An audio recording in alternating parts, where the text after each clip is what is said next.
tardes, amigos y amigas oyentes de Colectivo Burbuja. Bienvenidos a un nuevo programa de debate directo.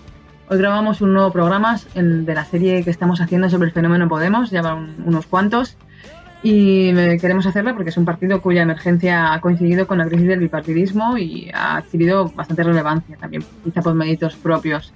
Hemos analizado ya varios aspectos en relación a Podemos, como su relación con la izquierda o la confrontación con las expectativas con las que generó, si las expectativas al final han sido más bien frustradas que otra cosa. Pero hoy nos vamos a dedicar y a meter de lleno en las arenas de la teoría política. Vamos a ponernos un poco abstractos, y no solo porque la teoría política sea interesante, sino también porque, como es sabido, la teoría política está muy relacionada con los componentes de la formación morada, ya que el grupo promotor estaba relacionado con la Universidad Complutense, en concreto con la Facultad de Ciencias Políticas de esta universidad. Por eso hemos traído aquí a unos cuantos politólogos con planteamientos algo diversos para que haya algo de debate, veremos si discrepan. Saludamos en primer lugar a Javier Francé, especialista en teoría política y bien conocido aquí en Debate Directo. Hola Javier, ¿cómo andas? Hola, ¿qué tal? Buenas tardes a todos. También conocido en este programa y especialista en teoría política, Fernando Fernández Llebres. Fernando, ¿qué tal? ¿Cómo estás? Muy buena, encantado, estupendo. En tercer lugar, en su primera aparición en este programa, Carlos Fernández Barbudo, es investigador en teoría política. Buenas, Carlos, y bienvenido. Hola, ¿qué tal? Muchas gracias por invitarme. Y en último lugar, saludamos a Miguel León, que sí que ha participado alguna vez en Debate Directo y que también es politólogo. Hola, buenas tardes. Un gusto estar por aquí. Muy bien. Como decíamos, empezaremos el debate en las alturas de la teoría política, entrando en alguna de las polémicas y debates teóricos que hay detrás de Podemos, y después intentaremos poner los pies en el suelo para ver cómo se lleva esta teoría a la práctica. Es decir, cómo se están aplicando estos enfoques teóricos de los que parte Podemos y qué desarrollos y resultados se están produciendo. Empezamos, Javier, contigo. Vamos a hablar un poco de populismo, un concepto que está últimamente muy de moda, por otras razones quizás, pero vamos a entrar en uno de los referentes teóricos que tienen muchos en Podemos, Ernesto Laclau, uno de cuyos conceptos principales es el de significante vacío.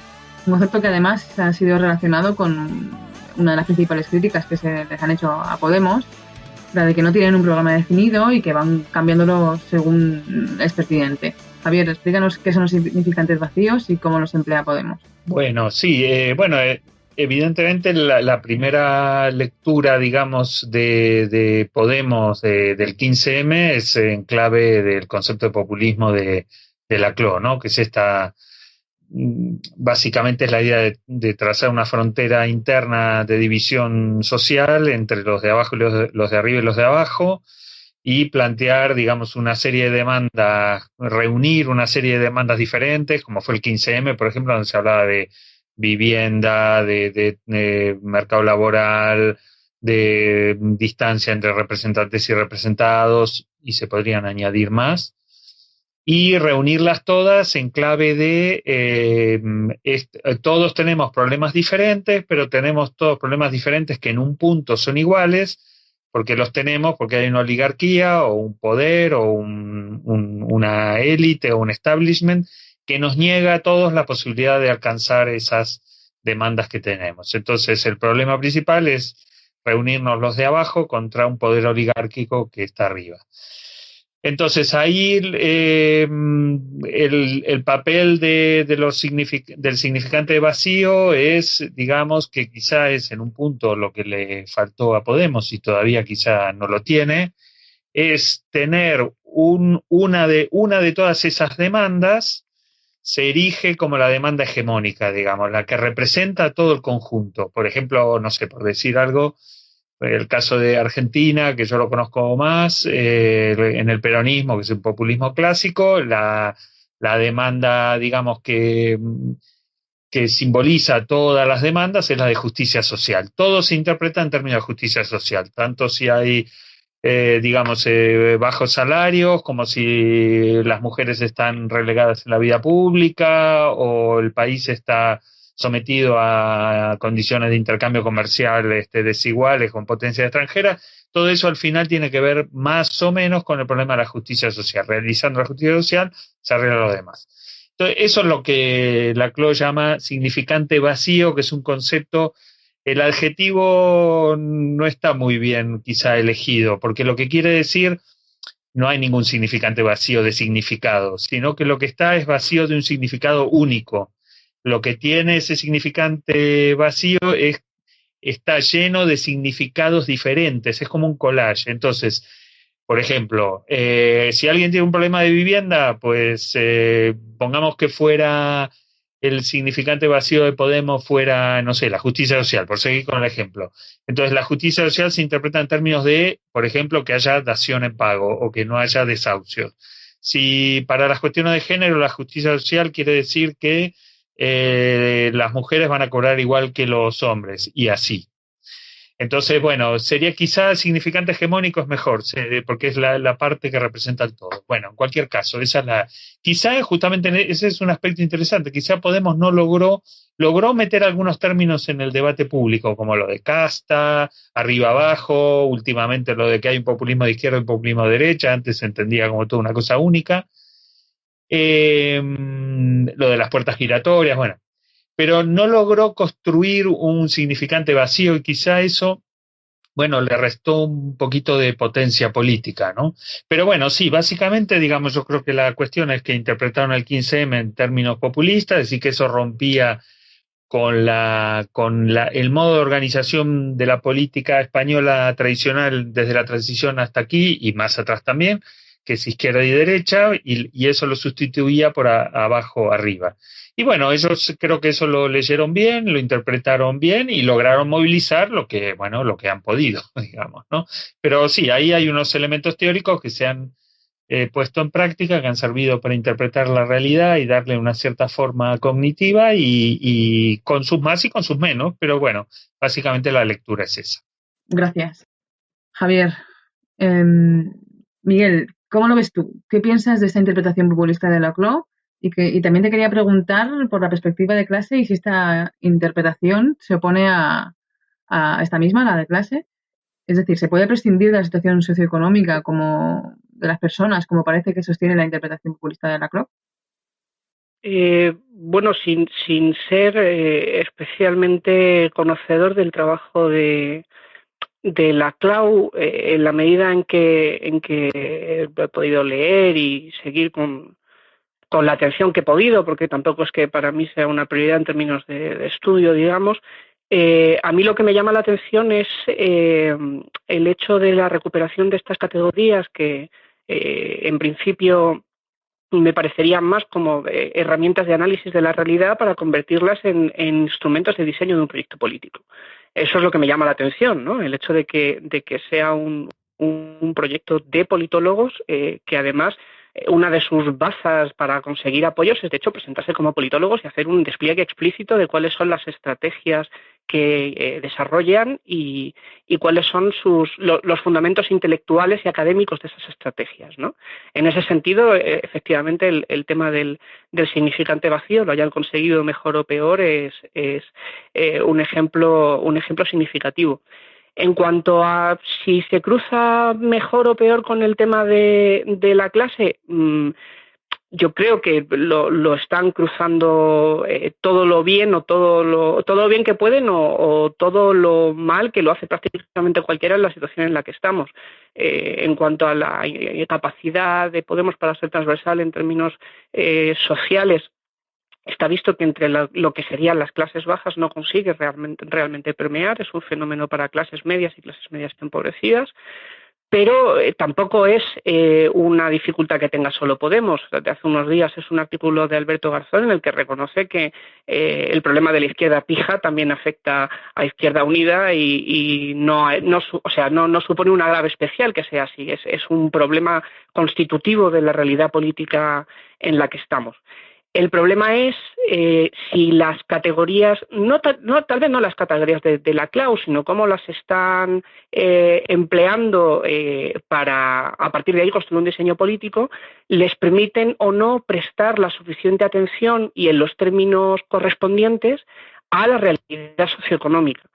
Y yo creo que, en fin, es un tema muy muy grande y no puedo ponerme ahora a tratarlo con detalle, pero yo creo que uno de los principales ejes en los que eso se articula es cuando ellos se ponen a reflexionar sobre el problema del mundo del trabajo. El problema del mundo del trabajo y la crisis del trabajo se convierte en un problema de identidad, es un problema de la configuración subjetiva del sujeto político y de cómo la clase trabajadora ya no puede percibirse a sí misma como un sujeto.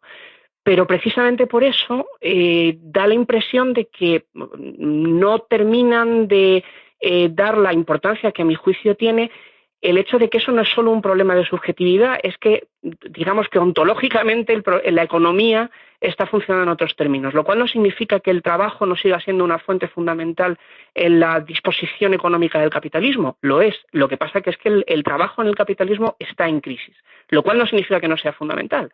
Pero claro, a partir de ahí, la forma en la que uno tiene que hablar de la supervivencia económica de la inmensa mayoría de la población se articula de otra manera, ¿no? Y en la medida en que el proyecto de Podemos gira en torno a la cuestión de los discursos y las identidades, hay veces que puede tener dificultades para captar esos aspectos, digamos, de ontología económica, por decirlo así a lo bruto.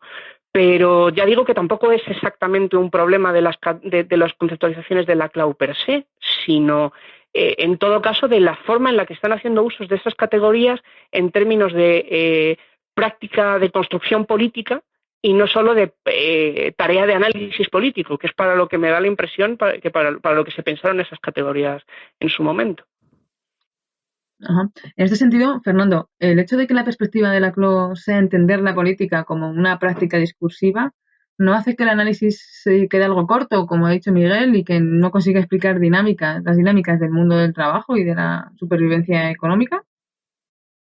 Bueno, vamos a ver, pues son muchas cosas las que se han tocado, ¿no? Comienzo un poquito por lo primero que yo creo que Javier ha hecho muy buena definición de cómo surge Podemos, de cómo nació y de esa idea populista o de la hipótesis populista que fue la que fundó realmente a Podemos y que lo ha resumido maravillosamente bien Javier, ¿no? Ahí señala Javier una cosa que creo que es importante y es, más allá de la palabra que usemos, Podemos no ha sido capaz de tener una demanda que articule el conjunto de su discurso, ¿no? Entonces, cuando eso falta, eso es un problema para articular un discurso con una única dirección, por decirlo de una forma, ¿no? Pero no me detengo en eso porque ya lo señaló Javier y me detengo en algunas otras cosillas que veis. Ahí yo creo que hay una, ¿eh? Yo sí creo que hay un concepto con el que trabajar y una demanda que es el de la democratización, ¿eh? Pero bueno, no me detengo ahí. Añadiría lo que ha dicho Javier para terminar con el tema del concepto del populismo, el tema de la transversalidad, ¿no? Es decir, de que, y esto lo voy a ligar con lo que señalaba Miguel de la clase obrera, en el fondo de la clase obrera, ¿eh? El tema de la transversalidad es fundamental para el tema del populismo porque el populismo lo que hace es articular un conjunto de demandas distintas entre sí, entre las cuales una de esas demandas es la cuestión de la cuestión económica o la clase obrera o la clase trabajadora, como la queramos llamar, pero es una entre otras demandas y lo que se requiere es una articulación de esas demandas. La articulación no es meramente la justaposición de distintas demandas, porque si no, no estaríamos en el análisis populista de la CLO que se inspira en Gramsci, por decir una forma, ¿no? Sino estaríamos en otro análisis, por ejemplo en el de Lenin, que es meramente una justaposición del concepto de hegemonía. La transversalidad supone una articulación y por tanto una transformación de las distintas demandas de tal modo que el resultado final no es la mera suma de las partes. La cuestión es, en esta cosa tan compleja, porque esto es muy complejo, esto no es fácil de hacer, esto es muy complejo, por eso necesitas una demanda importante que sea capaz de aglutinar e interpretar todo ello sobre esa demanda, porque esto no es fácil de articular. ¿Qué lugar ocupa, qué lugar tiene la cuestión de la clase en todo este análisis, ¿no? Bien, yo creo que en primer lugar hay dos cuestiones que serían para el debate. Una primera es que no es la totalidad, es decir, y en ese sentido hay un cambio de perspectiva claro, es decir, la problemática de clase en el sentido económico, estrictamente económico, no es la única problemática, hay otras demandas relativas al género, relativas a la exclusión, relativas a una serie de problemáticas y relativas a la democratización, relativas a la corrupción, es decir, hay una serie de demandas que adquieren el mismo valor que la económica, lo que ya supone un salto. Y en segundo lugar, supone una afronta o una afrenta a este populismo contra lo que se llama el reduccionismo de clase, la creencia de que existe una identidad de clase que determina la materia, es decir, la materialidad, las condiciones materiales, y que a eso se le podría corresponder una subjetividad. En el análisis populista lo que se construye es que la propia definición de esas condiciones materiales forman parte del propio discurso. Y con eso me voy a la cuestión del discurso. El concepto de discurso puede dar para un libro, porque esto es complicado, esto es muy complicado. Yo no sé si los oyentes están entendiendo algo, y perdón por meterme de estos rollos, pero el concepto de discurso es muy complicado. El que usa la CLO, el concepto de discurso que usa la CLO, que proviene en inglés por distinguir, no es speech, sino es discourse, escrito discourse, remite a que un discurso no es solo una idea, sino es también una práctica. Luego, no habría una contradicción en el concepto entre práctica e idea, porque el propio discurso aunaría una práctica con la idea y, por tanto, no habría una distinción entre el mundo de las ideas, Platón, y el mundo de la praxis, Marx. ¿Vale? No habría esa separación. En el concepto de discurso de Laclau. Otra cosa es cómo llevar eso a la práctica, que eso es muy difícil. No digo que no, cómo ejercerlo, por decirlo de una forma. Pero en el propio concepto de discurso no habría una contradicción entre el mundo de las ideas, el mundo de las palabras, el mundo de... Por eso se dice muchas veces, claro, esto es mero discurso. Pero no, es que el concepto de discurso que se está usando no es mero discurso, es una praxis. Y por tanto, como es una praxis que contiene ideas, no es meramente palabrería, por decirlo de una forma. ¿Qué ocurre? Que en todo esto, y ya me callo con esto, aquí se está debatiendo sobre contratradiciones políticas en las que sí se marca claramente la distancia entre el mundo de la idea y el mundo de la praxis, por ejemplo, el marxismo. Y aquí hay un debate muy bonito. ¿Puede una concepción populista ser puramente marxista o requiere ir más allá y superar el marxismo? Yo creo que ahí hay un debate teórico fundamental. En mi opinión, tiene que ir más allá del marxismo, ¿vale? Es decir, que lo que no significa ir en contra o ir más allá de la problemática de las personas que lo pasan mal, de la exclusión, de los trabajadores. No. Eso creo que tiene que estar incluido. Pero como construcción teórica debe de ir más allá del marxismo, o por lo menos si se pensó. Tú te coges la obra de Chantal Mouffe, te coges la obra de Laclau, te coges la obra de todos los autores que escriben sobre esto, y su propósito era directamente ir más allá del marxismo, ¿no? Luego, ahí hay mucha tela que cortar, ¿no? Pero bueno, como tenemos que empezar con una cosa más teórica, pues ahí he lanzado estas cuestiones. Genial, muy interesante, Fernando, y no te preocupes, que claro que te has moderado y ha sido breve a pesar de lo abstracto del tema y que sé que podríais hablar durante una hora cada uno. Luego entraremos de todas maneras en cómo se ha llevado a la práctica este discurso y eso de que la teoría de Laclau implica no solo una teoría, sino también una praxis. Pero Carlos, volviendo a la idea del principio que quería comentar, ¿qué piensas de esa crítica acerca de si su programa está falto de contenidos? Y además, comentar lo que quieras de lo que han dicho tus compañeros. Una de las ventajas de ser el último en hablar es que muchas de las cosas importantes que hay que empezar clarificando pues ya se han dicho. Pero el principal problema precisamente es que se han dicho demasiadas cosas interesantes y el tiempo apremia. Entonces, recogiendo un poco, intentando hacer un poco de labor de síntesis, lo que viene a presentar Fernando de que estas teorías populistas intentaban ir más allá del marxismo, de ahí que se las llamen postmarxistas. En ese viaje, a mí lo que me preocupa, por así decirlo, es lo que se deja de por medio.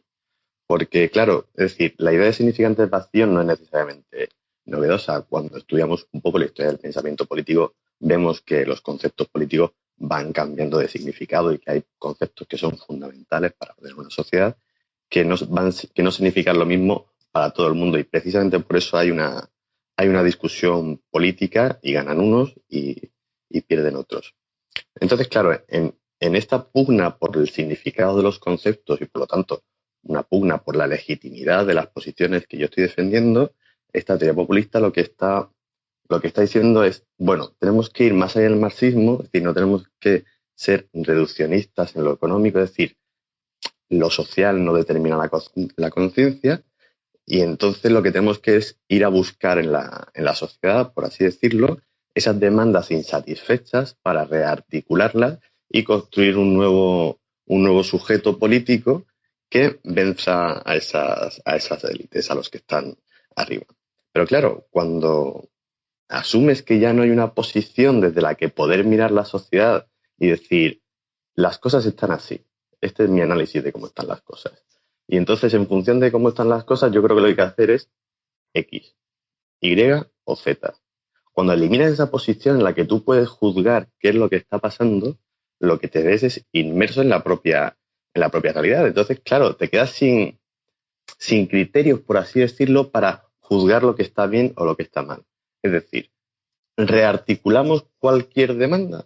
Es decir, el problema de, no, verás, sí, yo quiero transformar el modelo energético de este país, pero a la vez quiero dar trabajo a las minas del carbón. Ahí surge una contradicción obvia. Tú no puedes rearticular sin ningún tipo de conflicto interno esas dos demandas que son contradictorias, pero que se pueden rearticular en torno a luchar contra los de arriba.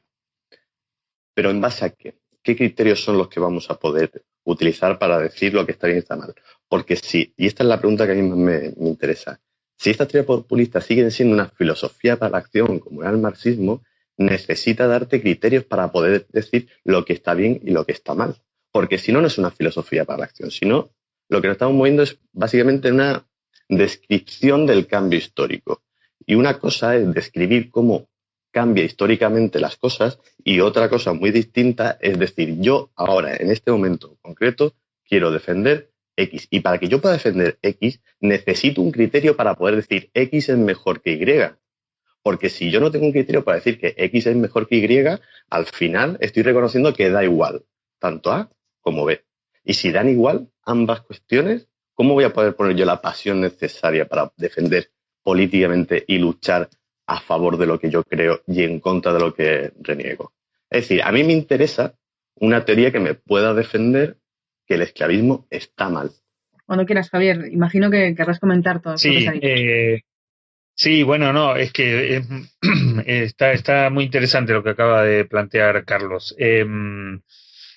A ver, claro, el tema es, antes en la visión marxista clásica, el criterio lo daba la estructura económica, digamos, ¿no? Entonces, justamente lo que se da, lo que, digamos, lo que percibe o lo que propone esta visión postmarxista de la realidad es que no hay, digamos, se desprende de un par de elementos del marxismo, no de todo el marxismo, por eso es postmarxista, digamos, como alguien puede ser postmoderno. ¿De qué dos elementos fundamentales? Uno, el elemento de determinista clásico, de que la economía determina la política, o como decía Carlos, que la conciencia viene determinada por la estructura social, digamos, ¿no?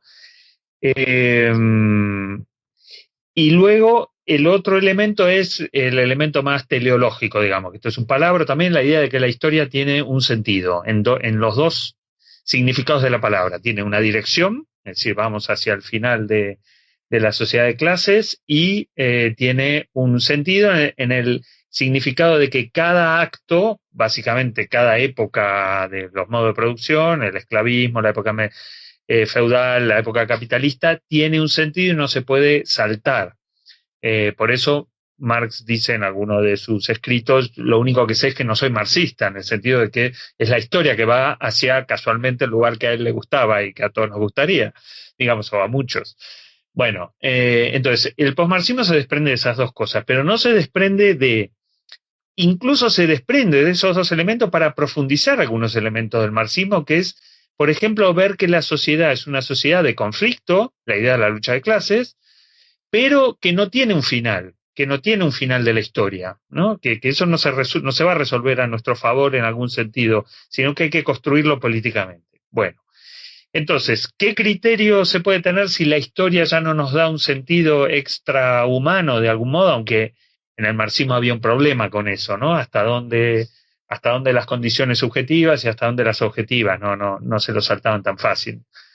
En un aspecto hay gente que dice que había dos marxismos, digamos, el de la lucha de clases y el del determinismo económico. Bueno, eso da lugar también a muchas discusiones. Entonces, si la historia y la estructura económica ya no nos da el sentido de antemano, que nosotros solo tendríamos que descubrir y aplicar, por eso los marxistas más ortodoxos decían que el marxismo había descubierto la ley de la historia. Bueno, ¿qué nos da eso? ¿Qué criterio ponemos ahí? Yo creo que el criterio que utiliza el posmarxismo, sobre todo de Laclau, es el criterio de los valores. Por eso ahí tiene una conexión muy fuerte con Weber, como hemos hablado alguna vez con Carlos y con Fernando, una conexión con Weber que no está explicitada, pero que en ese sentido Weber es más, yo creo que más radical que incluso que Gramsci o que muchos marxistas, sobre todo de su época, en el sentido de que los valores, por ejemplo, la igualdad, que sería el valor de la izquierda, La igualdad, bueno, ¿tengo alguna manera yo de fundamentar científicamente, como cuando yo fundamento que 2 más 2 es 4, que la igualdad es mejor que la libertad? No, no lo tengo, dice Weber. Pero puedo preferirlo y puedo argumentar la preferencia, pero no puedo dar una respuesta que cancele la discusión si mejor la igualdad que la libertad. Y tampoco el que prefiere la libertad por encima de la igualdad, por nombrar las dos corrientes tradicionales de Occidente.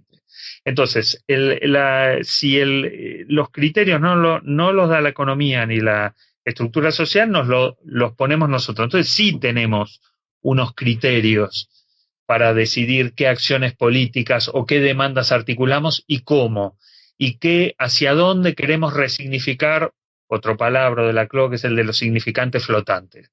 ¿Qué quiere decir lo de significante flotante? Que una sociedad es básicamente un sentido, porque como muy bien decía Fernando, el discurso no es lo lingüístico, digamos, lo que se dice o se escribe, es cualquier asignación de sentido. Una pieza de ballet moderno no dicen una sola palabra, pero cuentan una historia, asignan un sentido. Eso es un discurso. Entonces, los valores son el criterio. Entonces, una sociedad que es una serie de significantes que están de acuerdo, todos estamos de acuerdo que somos demócratas en que queremos la libertad, la igualdad y los derechos. Ahora, si nos ponemos a profundizar en qué entendemos cada uno por igualdad, libertad, democracia, derechos, ahí nos vamos a separar. Entonces, los significantes están flotando entre varios significados diferentes. Y la lucha política es darle el significado que valga, el hegemónico, digamos, ¿no? Nosotros, por ejemplo, la corrupción, ¿qué es jurídico o político? Bueno, ahí está la discusión. Entonces, el criterio son los valores, efectivamente. Y entonces, y con esto cierro, la teoría de Laclau tiene un aspecto descriptivo, por eso él habla de que hay un populismo de izquierda y un populismo de derecha, y él no define el populismo que a él le gusta, sino que puede estar Le Pen como puede estar Podemos, y tiene una parte normativa, como cualquier teoría. Entonces, su parte normativa, aunque él entra poco en lo normativo, sería el populismo de izquierda. Bueno, entonces el populismo de izquierda sería rearticular todas estas demandas. ¿Con qué criterio? El de la igualdad y el de la democracia, como decía Fernando, entendido en términos de más como igualdad que como competencia entre élites. Y Javi, una cosa más, para ir bajando ya al Podemos concreto, ¿tú crees que estos significantes flotantes de los que hablas, como los que están utilizando, como patria y pueblo, les está sirviendo para que se les considere fuera del establishment y de las instituciones en un sentido fuerte? Bueno, no? es una lucha, entonces no se sabe en qué va a terminar, pero yo creo que es un aspecto interesante del discurso de Podemos. Es renovador del lenguaje político y sobre todo, más que del lenguaje, digamos, por palabras sueltas, de lo que esto, que también es un palabra, que a mí no me gusta mucho usarlo, de lo que se suele llamar, muchas veces Pablo Iglesias lo dice, la gramática política, es decir, la organización, qué ejes organizan el discurso político. Pues el discurso político no es, digamos, una bolsa o un saco de palabras sueltas, sino que todas esas palabras constituyen una red con un significado más o menos dominante, aunque flotan, ¿no? Porque siempre están sometidas a ser resignificadas. El muy buen ejemplo que tú traías, por ejemplo, el de Patria, está muy bien porque les permite hablar de un elemento que la izquierda se dio cuenta que era importante, que es el nombre que nombra, valga la redundancia, a todo el colectivo, porque la clase, claro, podía ser internacional, pero en la historia de la izquierda, digamos, está marcada por este debate, ¿no? Baste ver el tema de la Primera Guerra Mundial.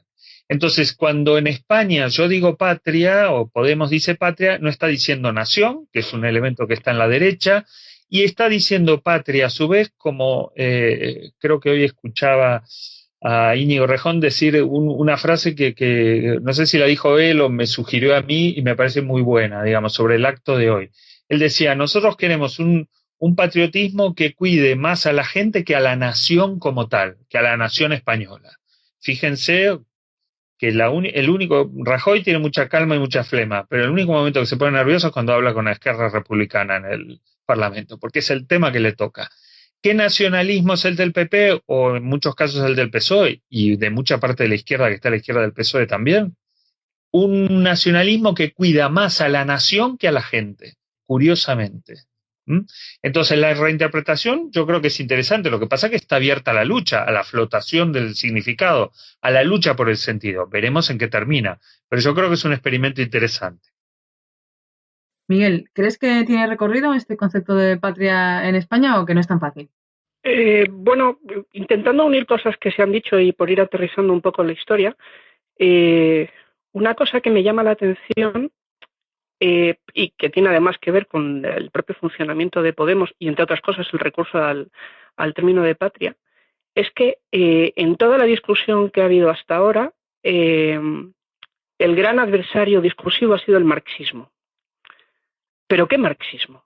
O sea, lo que me llama la atención también, incluso en la CLAU y en MUF, es que escriben sus textos en un momento muy particular en el que se está enfrentando a un marxismo muy concreto que ya no existe, no es políticamente significativo hoy en día.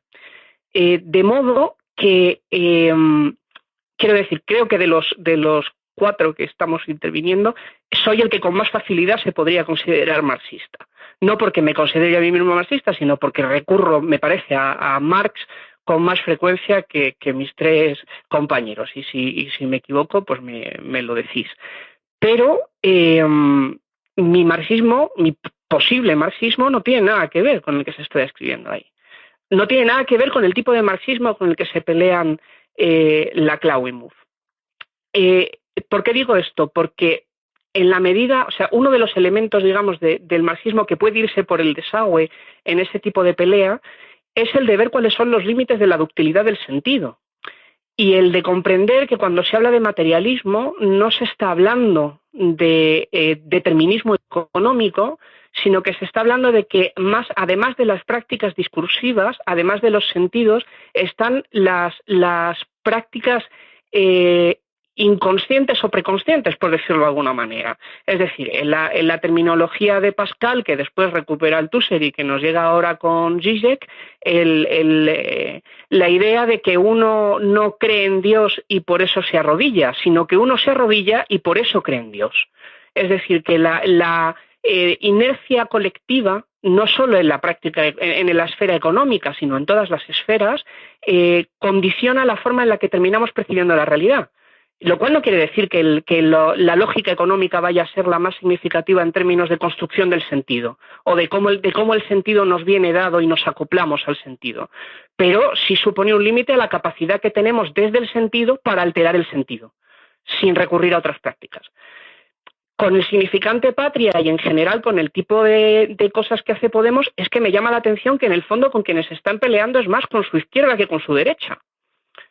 Y que una de las funciones que ha tenido Podemos hasta ahora, y no digo que no sea importante, ha sido la de romper con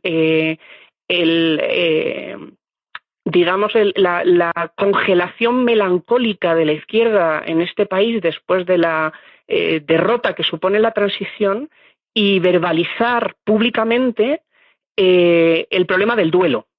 Hay el momento este en el que Pablo Iglesias se vino arriba y empezó a hablar de la salsa de estrellas rojas y tal, siendo un momento muy duro y que luego trajo sus consecuencias complicadas y tal. En todo caso, fue muy importante en términos de verbalizar una cosa que en realidad llevaba mucho tiempo rondando la cabeza de mucha gente, incluso de los que se sintieron muy dolidos por la forma en que lo verbalizó, que es hacerse cargo de la derrota histórica. Pero claro, es una derrota histórica de los 70. Que haya gente anclada melancólicamente en una derrota histórica de los 70 no significa que ese sea el adversario principal hoy en día. Y sin embargo, igual que en la teoría me da la impresión de que recuperar a la CLAU y MUF sin despojarlos de esa pelea muy de su tiempo, que ya no es una pelea relevante, me da la impresión de que puede suceder lo mismo con la práctica política de Podemos, que se metan, que se estén centrando excesivamente en una pelea que en realidad no existe, que es irrelevante políticamente para el tiempo en el que estamos. Ajá. Esto que dices de que se están peleando más con su izquierda que con su derecha me ayuda a preguntarle a Fernando si cree que todas estas teorías acaban implicando una moderación del discurso o no, porque parece que están intentando captar el electorado de centro-izquierda y que encima la estrategia no está funcionando del todo. ¿Cómo ves todo esto, Fernando? Dos cositas previas y entro en lo que tú dices, que yo creo que es muy interesante, ¿no? Simplemente para el debate, ¿no? Señalaba a Carlos muy bien antes y es en lo del tema de la filosofía para la acción y demás, yo ahí sí creo que en la propia obra de la Clau, o de la Clau, sí hay diferentes elementos, diferentes, por ahí decir, líos o confusión en su propia obra en la que mezclan elementos que son ontológicos, lo ha dicho muy bien Javier, ¿no? Una parte ontológica y otra parte normativa, otra parte descriptiva. Entonces, en todo ese lío sí es verdad que desmenuzar todo eso no es fácil ni sencillo, ¿no? Pero aún así, ojo, yo creo que Podemos, más allá de que nos guste más una cosa, otra cosa más o menos, más allá de ese debate, yo creo que Podemos ha hecho mucho, ¿eh? Podemos ha conseguido para la acción, para la práctica real de este país, ha conseguido muchísimo.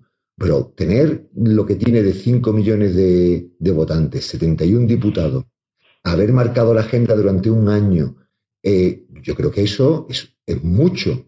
En mi opinión es muchísimo. Otra cosa es cuánto vaya a tardar sí y demás, pero lo que ha hecho es mucho. Luego, desde ese punto de vista, creo que práctico ha sido, por decirlo de alguna forma, es decir, que mejor o peor, pero práctico en ese sentido ha sido, ¿no? Y una segunda cuestión, que igual tendremos que hacer una especial sobre el marxismo, sobre qué entendemos por el marxismo, ¿no? Es decir, que evidentemente todos tenemos en nuestra cabeza un concepto de marxismo, ¿no? Pero cuando usamos la palabra teoría marxista no me estoy refiriendo a lo que yo piense de lo que es la obra de Marx, me estoy refiriendo ni siquiera creo que Marx es marxista, lo que decía Javier, es verdad, eso lo dijo en la crítica al problema de Gotha, lo dijo exactamente Marx. Creo que cuando decimos marxismo no es lo que yo piense que es el que debería de ser el marxismo, sino lo que en las proyecciones teóricas, políticas y prácticas ha sido el marxismo, no lo que a mí me gustaría que fuese el marxismo, ¿no? Pero insisto, no me meto en esa cuestión, solo señalando que más allá de que estemos de acuerdo o no, pero la obra de Chantal Mouffe y de Laclau a Althusser también le pega, ¿vale? Es decir, que de hecho no comparte, Chantal Mouffe no comparte el concepto de aparato ideológico del Estado. De hecho, lo acusa de economicista. Luego, ese marxismo sí era muy actual en los 70, bajo mi punto de vista, por desgracia, pero era muy actual en los 70, la obra de Althusser, la fuerza del Partido Comunista Francés en aquella época, etcétera, etcétera, etcétera. Pero digo, eso lo dejamos para otro lugar. Nos metemos con el tema de lo de la moderación. Yo no creo que exactamente haya un tema de moderación en Podemos. Yo no tengo esa percepción. Yo sé que en esto soy un bicho muy raro, pero no creo que haya un problema de moderación en Podemos. Primero, en Podemos hay que ver una evolución. Hay como tres etapas. Una primera que dura hasta inicios del 2015, una segunda etapa que dura durante todo el 2015 hasta las elecciones del 21 de diciembre, del 20 de diciembre, y hay un tercer Podemos, por decirlo de una forma, que es el que empieza a partir del 20 de diciembre. Si analizamos el último Podemos, que es el que tenemos aquí más fresquito, yo no detecto en absoluto un proceso de moderación. Es más, detecto una ampliación del verbalismo radical característico de la izquierda de este país. Luego, yo escucho a Pablo Iglesias y sinceramente no detecto ninguna moderación. No detecto más bien al contrario, un exceso de representación verbal, no en los hechos, verbal, para marcar un discurso muy, muy, muy, muy, muy, muy, muy marcado por las claves tradicionales del pensamiento de la izquierda. Y no es que lo vea yo, es que si cogemos los análisis y los estudios de que hay de autopercepción de los partidos políticos, Podemos está ubicado en la izquierda y cerca de la extrema izquierda. Está en el 2, es decir, en el 2, que eso para un país como España es una cosa rara, por decir una forma. Luego, no creo que haya una moderación en eso. Lo que hay es un debate dentro de Podemos sobre cómo construir el proyecto más amplio y demás. Eso, y ya nos meteremos en la tercera ronda. Pero no detecto yo en Podemos un elemento de moderación. Y el pacto en Madrid entre Pablo Iglesias y el sector de los anticapitalistas, evidentemente no se puede hablar de moderación. Es decir, Miguel Urbán no es moderado. O el pacto en Andalucía de Pablo Iglesias con Teresa Rodríguez no es moderado. Eso es acercarse al sector que proviene de la izquierda extraparlamentaria de este país, que son los trotskistas, coño, el sector ante los anticapitalistas. Luego, creo que ahí hay más, y ahora uso la palabra como se usaba antes, un discurso para criticar al otro, acusando de traidor, moderación y demás, típico de la izquierda de este país, que una real moderación en el discurso. No es verdad. Yo creo que simplemente no es verdad. Analicemos lo que dice Pablo Iglesias y veremos que no veamos las alianzas internas de Pablo Iglesias y veremos que no. Luego, desde ese punto de vista, no creo, en la práctica, en el programa, no, es que no han podido aplicar nada del programa, luego del programa ahora mismo es una cosa que está en el aire, pero si lo analizamos en lo que pueden hacer, que es lo que están diciendo no es un discurso moderado, creo yo. Digo, por lo menos en su líder, Pablo Iglesias, ¿vale? Y en las alianzas que hace su líder, no es un discurso moderado. Luego, no detecto yo ese tema de la moderación. Sé que soy un bicho raro, ¿eh?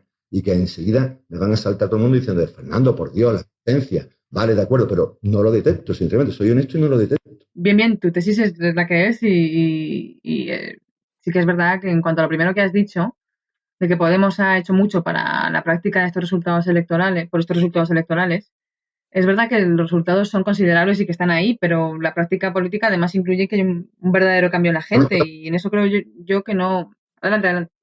De acuerdo, totalmente de acuerdo, Marta. Yo creo que evidente queda muchísimo para hablar de un cambio, obvio. Es decir, que no estoy diciendo yo que este país haya pegado un cambio del 100%, que no. Y que se podrían hacer muchísimas más cosas. Evidentemente, estoy totalmente de acuerdo que queda muchísimo camino por recorrer, pero yo creo que hay que reconocer, bueno, mi opinión, es que el meneo que le han pegado es una bendición, por decir de una forma. Es decir, estamos haciendo, fijaros, y me callo con esto, un grupo como el colectivo Burbuja puede hacer 4 o 5 monográficos sobre Podemos.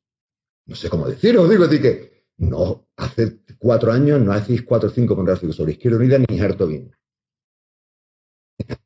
Claro, es decir, es que ¿por qué? Claro, es que ¿por qué? Pues porque fijaros de lo que podemos estar discutiendo, que estamos aquí discutiendo sobre si Marx, si Althusser, si Laclau, si Chantal Mouffe, si el marxismo, si la conciencia de clase, sí. Dios mío, eso hace 4 años en este país yo me quedaba solo. Luego, ¿sabes lo que te quiero? ¿Me entiendes, Marta, lo que te quiero decir? Claro. Estoy de acuerdo, aunque no creo que todo sea sacable a Podemos, puesto que en España ya antes de Podemos había un caldo de cultivo de movimientos sociales muy interesantes y bueno, por otro lado me encanta que expreses tu opinión con claridad y sin tapujos. Pero vamos a ver qué dice Carlos de esto que hablamos y de la moderación, si quieres decir algo. Al César lo que es del César y al Papa lo que es del Papa. Quiero decir, sí que es verdad que a Podemos hay que reconocerle muchos méritos en mantener una politización de ciertos aspectos que no estaban politizados en este país y que había que politizar para conseguir cierta transformación social, pero también es cierto que Podemos, por así decirlo, pesca en un caldo de cultivo previo bastante importante. Nada más que hay que recordar la cantidad de guiños cuando surgió Podemos al 15M eran constantes. Y eso era una operación muy, muy delicada porque durante el 15M, que bueno, después también decimos el 15M y decimos Podemos como si fuesen cosas así unitarias, fácilmente definibles, cerraditas, cuando el 15M es un proceso muy complejo, hay muchos 15Ms, hay muchos colectivos ahí implicados y vamos, bastaba por pasarse por cualquiera de las acampadas que en su día había para darte cuenta que cada uno ahí tenía una idea de lo que estaba pasando radicalmente distinta. Así que ya hablar a posteriori de lo que fue el 15M es bastante complicado.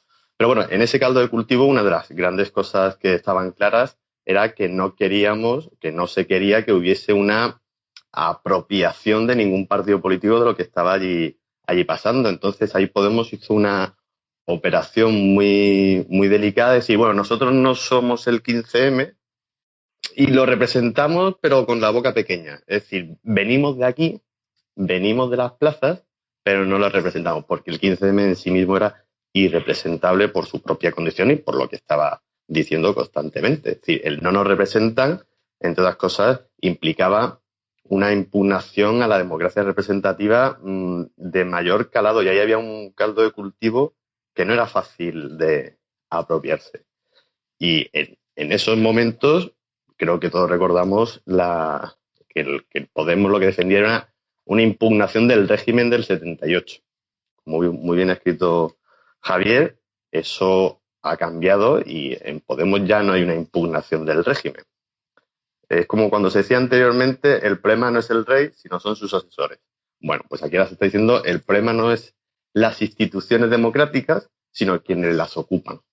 Y cuando nosotros ocupemos las instituciones, las cosas serán distintas. Yo creo que ahí sí que hay por lo menos una cierta moderación de la propuesta política de cambiar las instituciones a, bueno, en vez de cambiarlas, déjanos que lleguemos aquí, que nosotros una vez que estemos vamos a hacer las cosas mejor.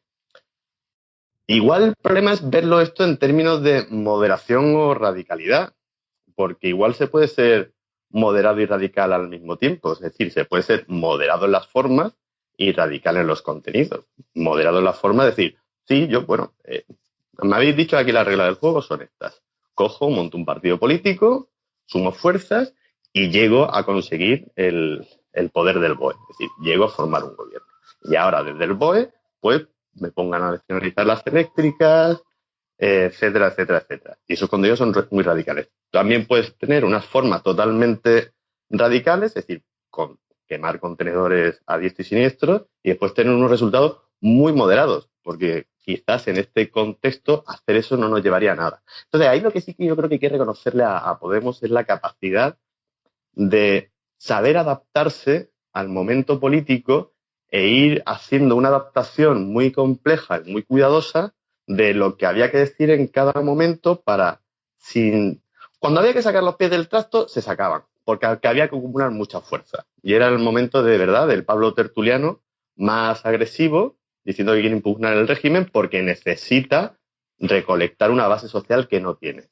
Una vez que ya tiene esa base social necesaria para llegar un poco a tener una voz institucional, ya eso ahí queda un poco ya más de lado y lo hemos visto con el proceso que ha pasado con los círculos. Y es que aquí lo que está en el fondo en cuestión es qué tipo de política estamos llevando a cabo. No es una política en el sentido más clásico que ha tenido la izquierda de hacer trabajo de calle, movilizar las bases sociales, porque entre otras cosas no hay una base social. Es decir, si en este sentido de algo bebe Podemos de la teoría de la clau populista, es que está construyendo ese sujeto político.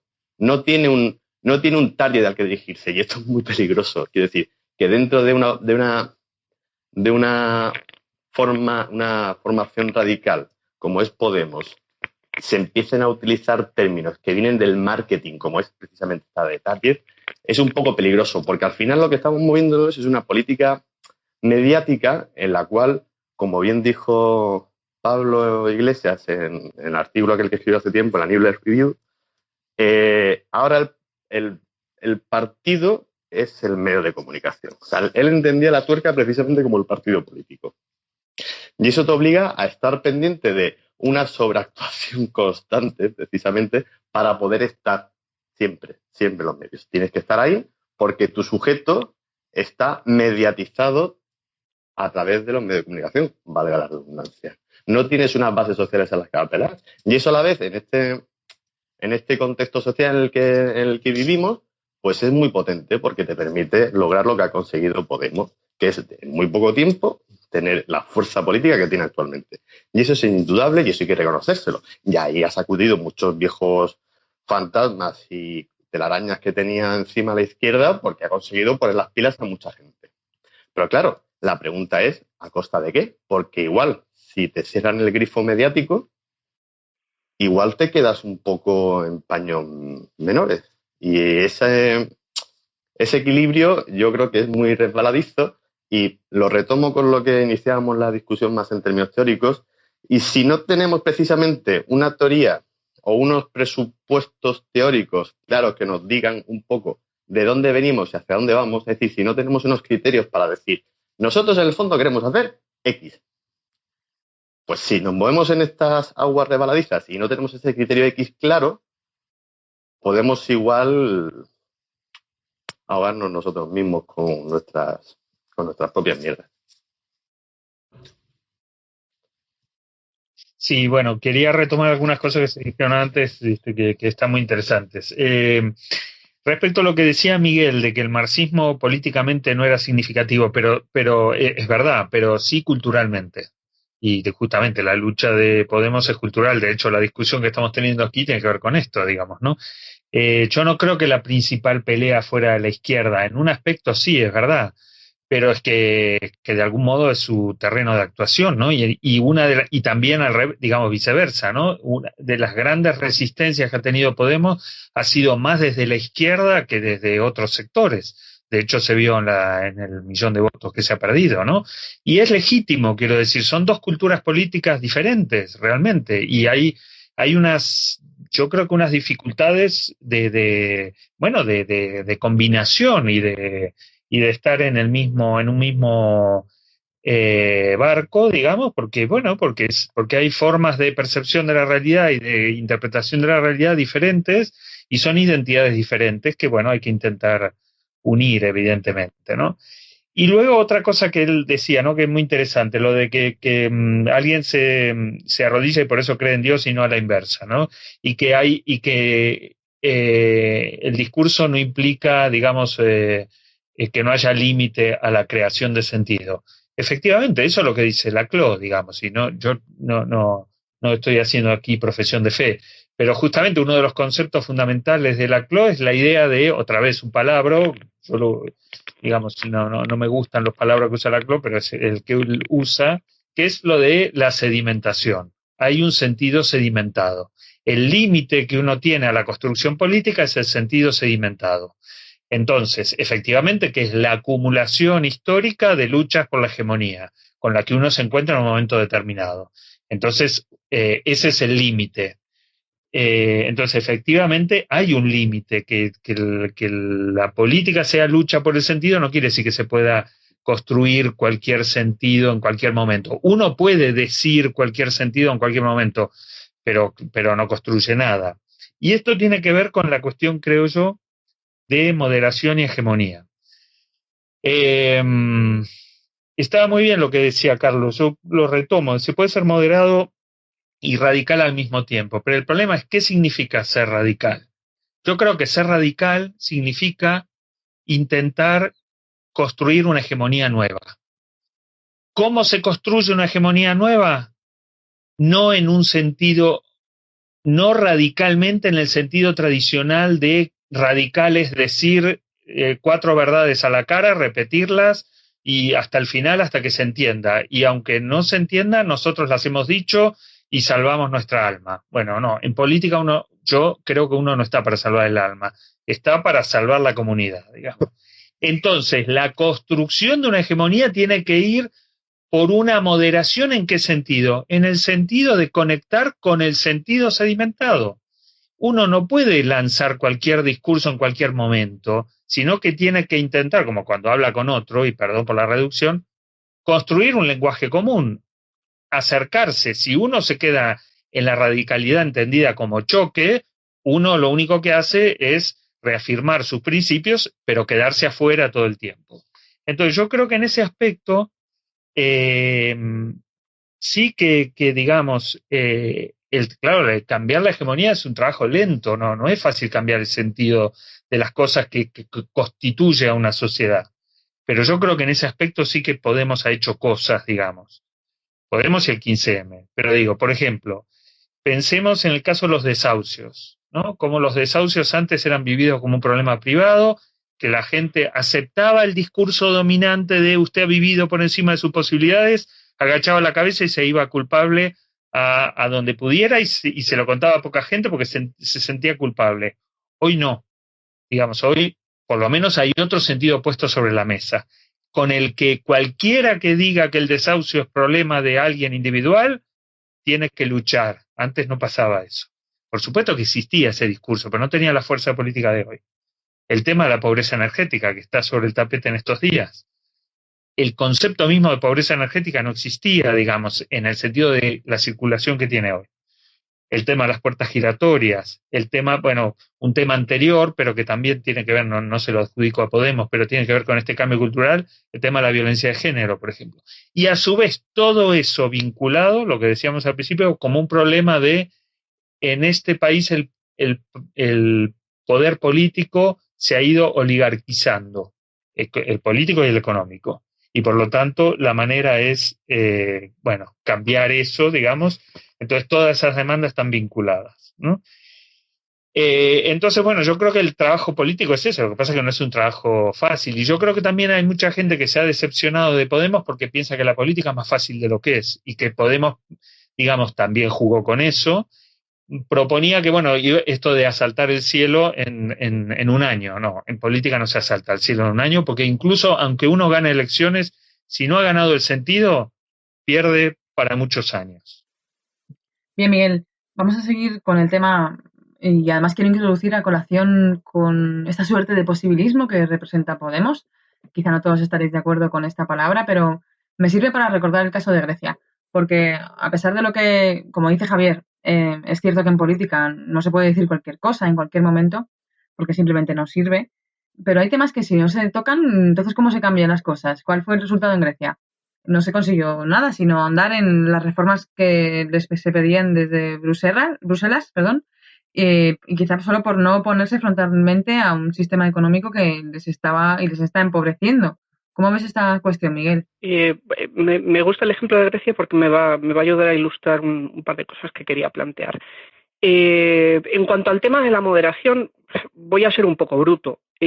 Antes hacía Javier referencia, aunque no ha sido él el único, a la diferencia entre el populismo de izquierdas y el populismo de derechas. Poder adjetivar el populismo de esa manera presupone que el populismo como método concreto de ordenación de la política es neutro. Pero es que los medios jamás son neutros, porque los medios determinan el rango de fines disponibles. De modo que lo que hay que ver es el populismo per se, que tiene de izquierdas y que tiene de derechas. O si se quiere poder aplicar en cualquier caso la distinción de que hay populismos que efectivamente son de derechas y populismos que efectivamente son de izquierdas, ¿qué sentido tiene el populismo en cuanto a los objetivos generales que se puede suponer que están más allá de la propia distinción esta de izquierda y derecha, que en el fondo es una distinción tramposa? Es decir, ¿qué sentido tiene el populismo desde el punto de vista de la emancipación política real de las mayorías sociales? Y yo, sinceramente, desde ese punto de vista, creo que el populismo no es emancipador. De modo que no es que un problema de moderación, es un problema de asumir o no asumir las claves de la emancipación política en clave radical. Y no exactamente en términos de discurso, sino en términos de prácticas de organización política cotidiana. Y Podemos en eso, lo siento, incluso me parece reaccionario. Podemos cargó contra los partidos políticos uno detrás de otro para construir una organización montada a base de franquicias, profundamente vertical, con una trampa de participación política en los círculos que en realidad funcionan como grupos de discusión para, a partir de ahí, poder hacer un trabajo de agregación de demandas y ir cuajando discursos políticos, pero no es una organización innovadora. De hecho, para muchas cosas, eso me parece que es menos innovadora que una organización política tradicional, porque como además todo viene pasado por los medios, las diferencias de proyección dentro de los procesos de primarias entre quienes cuentan con la proyección mediática y quienes no la cuentan es drástica. De modo que, en el fondo, yendo a la distinción que planteaba Carlos antes, Podemos está en la radicalidad del discurso y la absoluta moderación en las formas. En las prácticas organizativas cotidianas. Y digamos que desde esa impugnación a la totalidad, los problemas, claro, se ven de otra manera, efectivamente, y por eso el caso de Grecia me gustaba, yendo además a lo que planteaba Javier sobre el sedimento del sentido. Creo que estaremos de acuerdo en que Syriza, en cierto modo, consigue articular un sentido, pero se encuentra con que el sentido no es capaz de contrarrestar el hecho de que Grecia es un protectorado, en términos geopolíticos y en términos económicos. ¿Es el hecho de que Grecia misma sea un protectorado en esos dos sentidos un problema de sentido? No solo, porque por mucho que los griegos hayan decidido cambiar su sentido, hay determinaciones objetivas, si se quiere, del sentido global, que determinan el sentido específico de lo que puede o no puede hacer Grecia. Pero es que, desde el punto de vista de la lógica económica, independientemente de las determinaciones sociales de la economía y, por tanto, de las determinaciones de sentido de la práctica económica, las cuestiones sobre cómo se produce o no se produce plusvalor y, por tanto, cómo se produce o no se produce la ganancia, van más allá del sentido. Van más allá de las atribuciones subjetivas que puedan hacer los agentes individuales que participan en los procesos productivos. Y, por tanto, eso da lugar a que una vez que uno llega al gobierno y controla el BOE, aún así el margen de maniobra sea muy limitado. Y no es exactamente por un problema de sentido, aunque desde luego absolutamente todas las cuestiones se pueden leer en claves de sentido o en claves culturales. Pero el problema está en que si todo es sentido y todo es cultural, entonces nada lo es. No se pueden establecer criterios de distinción. Es lo que planteaba Carlos antes sobre a qué nos aferramos para a partir de ahí diferenciar lo que queremos de lo que no y por qué. De modo que en definitiva, la moderación no es una moderación que venga impuesta en términos de selección de discurso. La moderación es una moderación que viene impuesta por haber asumido determinados medios como neutrales, que en realidad es un problema que a mí me parece que explica muy bien determinadas limitaciones de Podemos. La percepción general de que la técnica es neutral, de que la técnica es un recurso utilizable en cualquier sentido, que por otro lado es un problema clásico del marxismo. El considerar, por ejemplo, que el aparato del Estado es un aparato neutral y solo hace falta tomar el poder. Y eso es un problema del marxismo tradicional, con el que se supone que nos estamos peleando. A mí me llama profundamente la atención, porque en el fondo, en fin, es otra cosa muy psicoanalítica de la que uno mata al padre para luego reproducirlo. ¿Con lo de la técnica es neutral te refieres a los medios de comunicación y al marketing político? A prácticamente cualquier cosa, a los medios de comunicación, a la lógica parlamentaria, a la lógica electoral, las redes sociales, el marketing político, todo. Es pretender, no, mire, yo es que tengo unas herramientas cojonudas de marketing político, las pongo en marcha y a partir de ahí gano las elecciones. No, mire, es que el dispositivo electoral y de marketing político tiene una función de dominación clarísima. Limita la autonomía política del sujeto al que se supone que quieres emancipar. Sí, bueno, qué cosas tan interesantes, de verdad. Súper interesante. Comenzando por esto, bueno, por lo que estaba comentando Miguel, que me parece muy interesante, y vamos a ver, en verdad, yo creo que desde el punto de vista organizativo, es decir, del funcionamiento interno, Podemos no ha cumplido las expectativas que ellos mismos pusieron encima de la mesa, ¿vale? Y desde ese punto de vista, la organización, desde sus inicios, ahora me imagino que cambiarán, pero no lo sé, pero desde sus inicios, ha tenido una función muy jerárquica en donde había un hiperliderazgo, digo decir, etcétera, etcétera. Digo decir que yo creo que eso es negar la realidad, por decirlo de una forma, ¿no? Bien, otra cosa son las condiciones, hablando de lo que estaba hablando Miguel, ¿no? En política no operas precisamente construyendo todas las condiciones. En política institucional me refiero ahora, ¿eh? No me estoy refiriendo a un político en el sentido más amplio, sino en un sentido restringido. En política institucional, cuando tú quieres acceder al poder o te presentas a elecciones, un partido político, todo ese elemento de política no actúa sobre las condiciones que tú quieras, actúa sobre las condiciones que existen. Y ahí hay un elemento sedimentado, como lo queramos llamar, que opera sobre la realidad en la que tú puedes operar o trabajar. Y desde ese punto de vista hay limitaciones que son evidentes para cualquier actor político o económico o social que quiera hacer. Eso le pasa a los partidos políticos. Nos pasó en el 15M y nos pasó en todo. Es decir, cada vez que tú intervienes en la sociedad, actúas sobre unas condiciones dadas y eso es lo que nos gustaba tanto, cuando Javier y yo hacíamos el seminario del hecho de lo de Maquiavelo, ¿no? Es decir, sobre unas condiciones dadas que marcan y delimitan una posibilidad de realidad sobre la que tú operas. Eso es verdad. Otro debate es si esa realidad es ajena a la construcción subjetiva o no, pero que no me meto en esa cuestión más ontológica, sino que eso funciona y es así. Ocurre en la propia política y en el funcionamiento de los propios partidos políticos, evidentemente. Ocurre más en una sociedad en donde hay una crisis institucional, donde los liderazgos cogen más peso y, por tanto, es normal que ocurra eso. Ocurre, como bien señalaba Miguel, en un contexto en donde la economía tiene un poder muy fuerte sobre la política. Es decir, luego, desde ese punto de vista hay limitaciones que posibilitan o no posibilitan hacer más o menos cosas, ¿no? La pregunta en política no es negar eso, porque eso es voluntarismo puro y duro. Es sobre, una vez que eso existe y es así, ¿cómo trabajamos sobre eso? Y ahí yo creo que hay una idea interesante y es qué relación hay entre el concepto de hegemonía y el concepto de ideología. Lo normal, una forma muy habitual de verla es que la hegemonía es un conflicto entre distintas ideologías, es decir, o entre dos ideologías, por decir una forma, ¿no?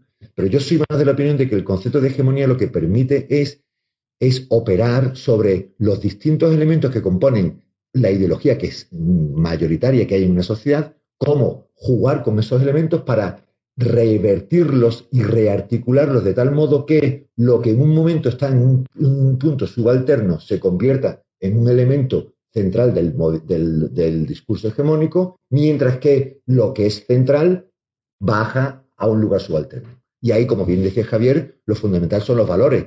Pero los valores que he puesto encima de la mesa no son solo los valores de la burguesía, ni de la economía, ni nada por el estilo. Son los valores compartidos por un sentido común. Y tú ahí reviertes sobre ese sentido común.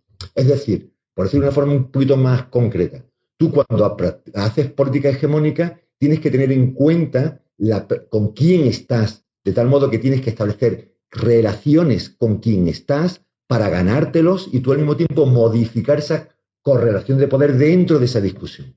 Eso es muy complejo y de largo recorrido. Yo creo que uno de los problemas fundamentales es intentar analizar esto en el Blitz. Yo creo que ahí es donde hubo un salto en la percepción de la valoración de Podemos, de lo cual también fueron responsables los propios gente de Podemos. Y es dar tanta importancia al Blitz, hacia la posibilidad de llegar al gobierno, por decirlo de una forma, pensando que eso iba a ser una especie de mecanicismo que iba a abrir todo en cadena.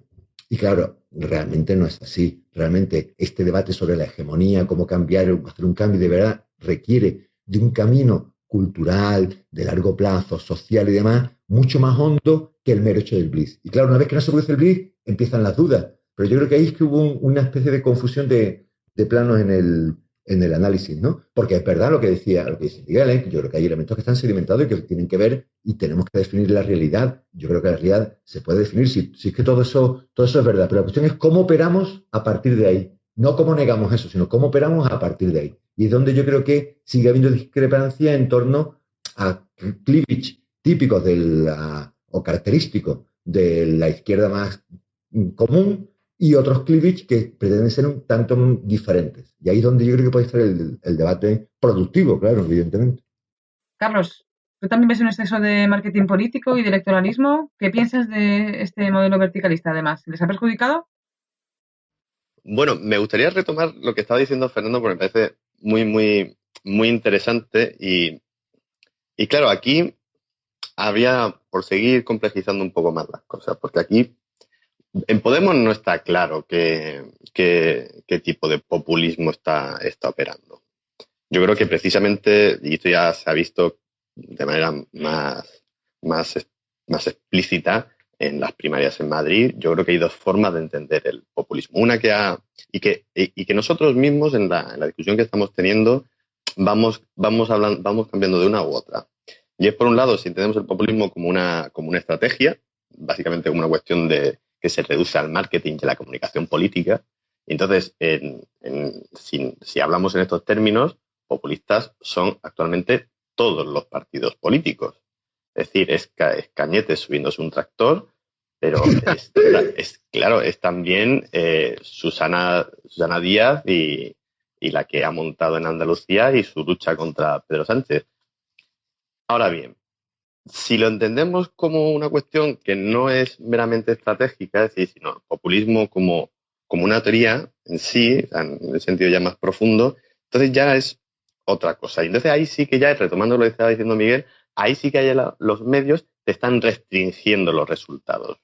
Porque ahí tú ya tienes que operar con que los resultados que quieres conseguir son los que la realidad concreta te permite. Y me refiero a esta agregación posible de demandas insatisfechas en el caldo de cultivo que es esa situación de descontento social, lo que tú puedas rearticular para llevarte a una situación de mayores cuotas de democracia, menores cuotas de opresión, etcétera, etcétera, etcétera. Pero ahí, por así decirlo, el objetivo hacia el que se dirige la política está dado internamente a lo que son las demandas sociales. Es, por así decirlo, como si fuese la política como prudencia. Frente a esto estaría la política como verdad, es decir, como lucha por la verdad, en el cual ya el criterio, es decir, a lo que se tiene que dirigir la política ya no está dado internamente, sino que está dado externamente. Y a eso accedemos mediante la razón, la inspiración divina, o bien porque nos dan las tablas de los 7 de los mandamientos.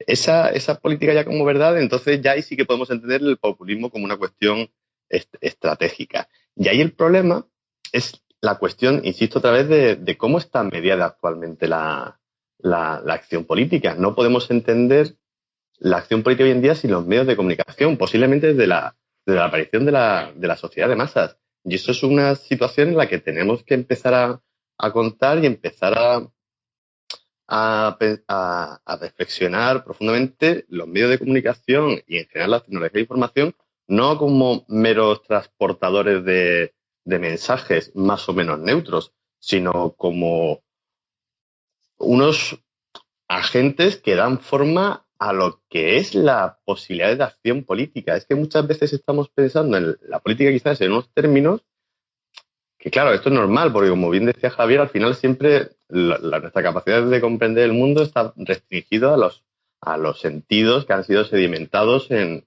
los conceptos que estamos utilizando.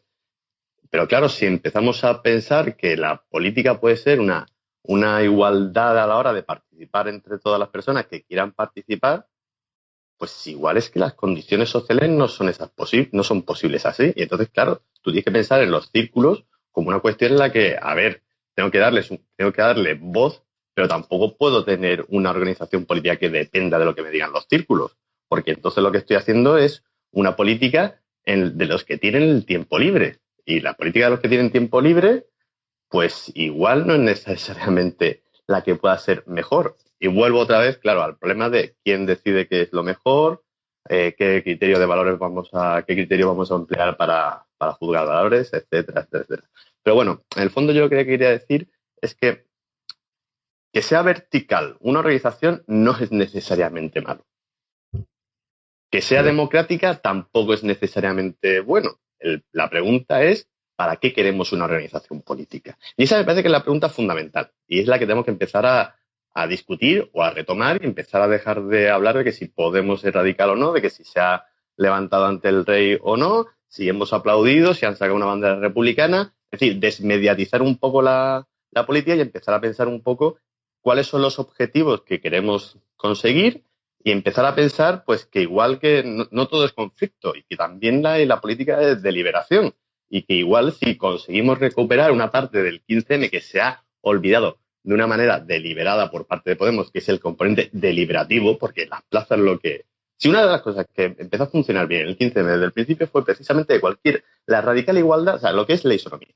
Cualquiera podía llegar ahí, pedir la palabra y contar su vaina. Y ahí tú tenías que aguantar que cualquier persona te pudiese y te llegase contando, pues igual su historia de vida. Pero es que igual con su historia de vida, que tú podías decir en otro momento, bueno, lo que me está contando esta persona, igual lo que te estaba contando es precisamente el problema de los desahucios. Es decir, no restringir los temas de los que se pueden hablar y discutir, precisamente también nos dan las claves para repolitizar asuntos que han sido silenciados por el consenso. Así que, insisto, si conseguimos retomar esa vertiente que se ha olvidado de liberación política, igual podemos empezar a reconstruir una comunidad política en los términos de lo que sea pues el interés general. Que yo creo que esto es un término que está muy, en el plano teórico está muy en desuso, aunque en la política institucional se dice constantemente, pero no significa nada. Yo creo que sí que se puede reconstruir un interés general en torno a la deliberación. Qué interesante, Carlos. Como lo que decís todos, vaya. Pero vamos a tener que ir cerrando, así que os voy a pedir una última intervención en la que, si queréis, podéis hacer una especie de conclusión. Si no, podéis seguir abriendo temas y tendremos que hacer un montón de programas sobre marxismo, como ha dicho Fer, o acción política y medios de comunicación, como acaba de decir Carlos, que también me ha parecido muy interesante. Pero bueno, Javier, por favor, para cerrar. Sí, bueno, hay muchas cosas. A ver cómo. No, yo creo que, a ver, básicamente yo creo que lo que ha pasado con Podemos es que, digamos, lo que se percibe como moderación ha sido más bien una comprobación de que el sentido sedimentado era mucho más consistente y estaba mucho más internalizado en la sociedad de lo que en general, y lo digo con todo cariño, la izquierda, que está a la izquierda del PSOE y a la izquierda de Podemos, ha creído. El discurso de la transición, que es el discurso dominante en España, el que legitima la democracia existente, no es una mentira ni un engaño, que basta con que ocurra algo para tirarlo abajo. No creo que sea así. Y yo creo que Podemos, en un sentido, cuando diagnostica la crisis orgánica de lo que llama el régimen del 78, en un sentido político le sirve, porque le sirve para avanzar y para ilusionar, porque la política es performatividad, pero teóricamente no le sirve porque le hace creer que se puede asaltar el cielo. Y no se puede asaltar el cielo. Lo que hay que hacer es, la radicalidad no consiste en asaltar el cielo, la radicalidad consiste en cambiar el suelo de la sociedad, el suelo de sentido, que el desahucio no se vea como una cuestión individual, sino como una cuestión social, digamos, como un problema social. Eso y tantos otros. Entonces, ese trabajo evidentemente lleva mucho más tiempo, y en eso está Podemos, digamos, con todas sus falencias y con todos los problemas. Pero yo creo que no hay que olvidar que Podemos ha conseguido en 2 años y medio mucho más de lo que otras fuerzas han conseguido en muchos años de existencia. Y que creo que eso nos tiene que llevar a pensar también que un discurso que diga la verdad puede decir la verdad para ese discurso. Puede decir la verdad durante décadas y décadas y eso no necesariamente lleva al triunfo, porque en el fondo es una idea un poco religiosa, esa de que, bueno, si yo digo la verdad, no, es que aunque Dios existiera, o el plusvalor, hay que hacerlo ver. Y si yo no lo hago ver, como decía Lutero, puedo bañar el mundo en sangre, pero no sé cuántos creyentes va a haber. Bien, Javier, gracias. Miguel, ¿cuál es tu cierre? Bueno, por lanzar otra pedrada, lo que Podemos ha conseguido durante los 2 últimos años y medio es tener a toda la gente que podría estar movilizada políticamente pendiente de una ficción, de un aparato ideológico del Estado, que es la política parlamentaria. Cuando el propio Pablo ha reconocido que la política parlamentaria no se decide nada. Y sin embargo ha habido mucha gente que ha estado atrapada en esa ilusión.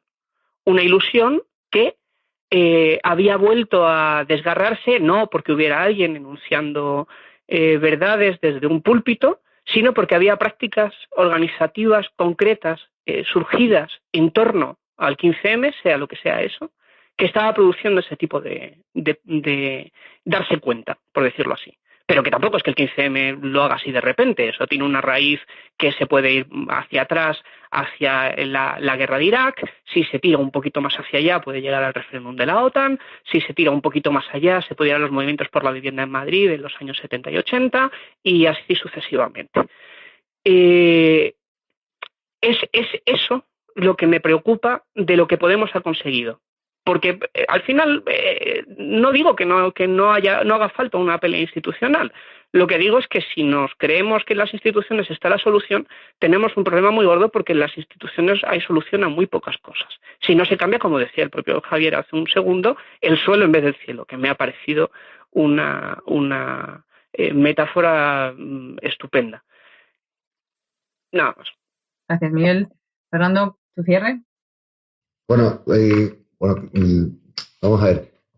¿Qué es lo que representaba, por ejemplo, el 15M? ¿No? Yo creo que Carlos señalaba una cosa hace 2 intervenciones anteriores, si no recuerdo mal, y yo creo que era acertada, y es el 15M, a veces lo simplificamos mucho y le hablamos en singular, como nos pasa con Podemos, ¿eh? Y yo creo que conviene desmenuzar un poquito más el 15M. Yo creo fundamentalmente que a día de hoy hay poco análisis del 15M, muy poco análisis del 15M, y hay mucho mito del 15M. El 15M está dejando de ser algo que se estudie para ser pura hermenéutica sobre algo que construya como mito para yo construir un discurso, ¿no?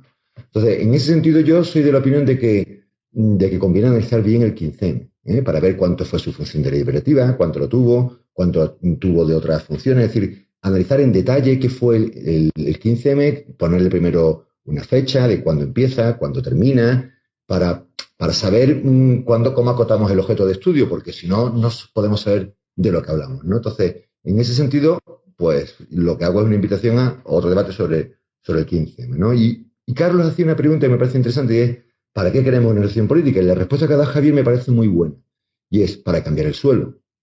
Efectivamente. Lo que pasa es que para cambiar el suelo yo creo que esa es la razón. La razón justamente es para cambiar el suelo, no para llegar al cielo. Me parece una metáfora, como ha dicho Miguel, de lo que ha dicho Javier, me parece maravillosa, ¿no? Pero precisamente para cambiar el suelo, tú necesitas organizaciones sociales y vas a necesitar instrumentos políticos. Los dos los vas a necesitar, no uno, sino vas a necesitar los dos, ¿no?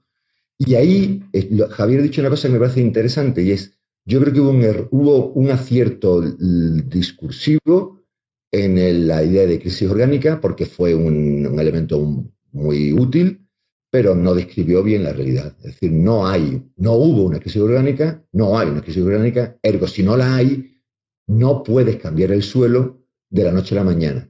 Para cambiar el suelo requieres de un trabajo de mayor profundidad. Y ahí es donde yo creo que se debería de meter el debate de cómo cambiar el suelo desde una mayor profundidad. Gracias, Fernando. Y por último, Carlos, ¿dónde debería ir Podemos? ¿Cuál es su conclusión? Pues eso es una pregunta demasiado complicada para poder responderla en tan poco tiempo. Quería retomar para cerrar dos cositas que han salido. Estoy prácticamente de acuerdo en todo lo que acaba de decir Fernando. De hecho, yo creo que todos los que estaban estudiando el 15M o se metieron a militar en Podemos o se pusieron a estudiar a Podemos, y eso ha facilitado mucho también que el 15M se haya convertido en un mito. Y cuando yo quería reclamar esa parte deliberativa, mi intención no era tanto mitificarla como decir, oye, aquí hay una cosita que era importante. No quiero decir que fuese mayoritaria o que fuese lo definitorio o que aquello fuese la panacea deliberativa, que después también todos sabemos ya a estas alturas cómo funciona una asamblea, etcétera, etcétera, etcétera. Pero creo que has dado en un asunto que es muy importante, y es que, al fin y al cabo, que el 15M se haya convertido en un mito nos dice que es que necesitamos mitios para actuar políticamente. Y fijaos cómo, incluso en la propia discusión que acabamos de tener, estamos todos encantados con la preciosa metáfora que ha puesto Javier, pero, ojo, es que cambiar el suelo, sin quitarle mérito a la metáfora, Javier, significa tanto como que no significa nada. Es decir, cambiar el suelo es, bueno, sí, también los fascistas querían cambiar el suelo. Quiero decir que hay que pensar un poco esa organización política, ¿para qué? ¿Cómo? Hay que recuperar debates teóricos, creo que profundos y aburridos sobre para qué estamos aquí, qué estamos haciendo. Pero lo que tenemos que incluir, que eso parece que lo estamos redescubriendo ahora, es precisamente el papel de las emociones. Y lo que nos hemos dado cuenta es que si no nos ilusionamos, somos incapaces de hacer nada. Y si no conseguimos ganar la ilusión de la gente, pues al final es que éramos muy poquitos. Y entonces cuando se dice que es que, claro, es que cuando surgió Podemos, las calles se paralizaron pendientes todos de lo que pasaba en el Parlamento, lo cual es totalmente cierto. Pero lo que no es cierto es lo que va siguiente. Imagínate todo ese canal de ilusión volcado a las calles. Bueno, pues igual hubiésemos conseguido la revolución, pero es que estamos basándonos en un a priori, que es que si se hubiese dado ese mismo nivel de ilusión. Y es que yo dudo que hubiésemos logrado esas cuotas de ilusión en la gente diciéndole que salgan a tomar el Palacio de Invierno en vez de que se queden en las teles viendo a Pablo Iglesias hablar en la fiesta. Bien, ahora os voy a pedir que me digáis brevemente dónde os podemos leer y si queréis alguna recomendación teórica en relación al tema de hoy, que ha sido bastante denso. Quizás si puede ser un libro no muy largo, mejor, que algunas no tenemos tiempo para leer libros largos. Javi, muchas gracias por estar aquí y dinos cuáles son tus aportaciones, dinos dónde te podemos leer. Nada, en primer lugar, gracias a todos por el debate que ha sido interesantísimo y creo que la verdad que abre muchas cosas para seguir. Nada, a mí me pueden seguir en público y en el portal academia.edu. Y por recomendar algo, ya que dices, yo recomendaría hay un artículo de Laclau que es pequeñito, que resume un poco lo del populismo, que se llama Populismo, ¿qué nos dice el nombre? Que es pequeño, son unas 15 páginas y bueno, ahí condenso un poco el libro que escribiría luego, ¿no? La razón populista. Miguel, ¿escribes en algún lado? Bueno, tengo un blog personal, pero dicho verbalmente no se entiende mucho, pero se pone Miguel León Blog, seguro que aparece, y las cosas suelen aparecer también después en Rebelión y últimamente también un poco en Disparamag. Y puestos a recomendar algo, como hablaba de la neutralidad de la técnica y estas cosas, cualquier librito de Lewis Mumford, sea El Pentágono del Poder o Desarrollo Técnico y Humanidad, y cualquiera de esos libros es estupendo. Vaya, la verdad es que tengo muchas ganas de leer este autor, pero es cierto que sus libros no son precisamente cortitos, ¿eh? Son bien No, no grandes. son finos, es verdad, pero se leen muy bien. Me alegro, tengo muchísimo interés. Fernando, ¿qué nos cuentas tú? Bueno, yo suelo escribir en una web que se llama pensamientocrítico.org, ¿vale? Y bueno, lectura. Voy a irme a una cosa que no tiene que ver con lo que hemos hablado, pero ya está, que es un libro que se llama Todos los oídos se desvanecen en el aire, de Marshall Bergman. Creo que para tiempos efímeros como los nuestros, pensar sobre cómo se disuelve los sólidos puede ser de interés, ¿no? Pues de Marshall Bergman, Todos los oídos se desvanecen en el aire. Gracias. Y Carlos, ¿a ti te podemos leer en algún sitio? Bueno, muchas gracias por el debate porque ha sido maravilloso, estoy encantado. Y me podéis leer en disparamag.com y en elestadomental.com. Y como recomendaciones, pues me gustaría dar un poco la nota disonante y recomendar una novela gráfica, que es V de Vendetta, de Alan Moore, que yo creo que si la leemos en los términos de lo que estábamos hablando, que hemos hablado hoy, creo que se pueden sacar cosas muy interesantes. Podremos incluso hacer otro programa y lo comentamos. Pues nada, para cerrar, agradecemos el incansable trabajo de José Manuel Corrales en producción, de Juan Martínez en postproducción y de Pablo Domínguez en la web. Si os gusta el programa y queréis saber más sobre el Colectivo Burbuja y contribuir con un medio que quiere ser independiente, entrad en colectivoburbuja.org, donde tenéis toda la información para ello, además de un montón de podcasts sobre economía, política, ecología política y mucho más. Nada más, hasta la próxima y muchas gracias por escucharnos.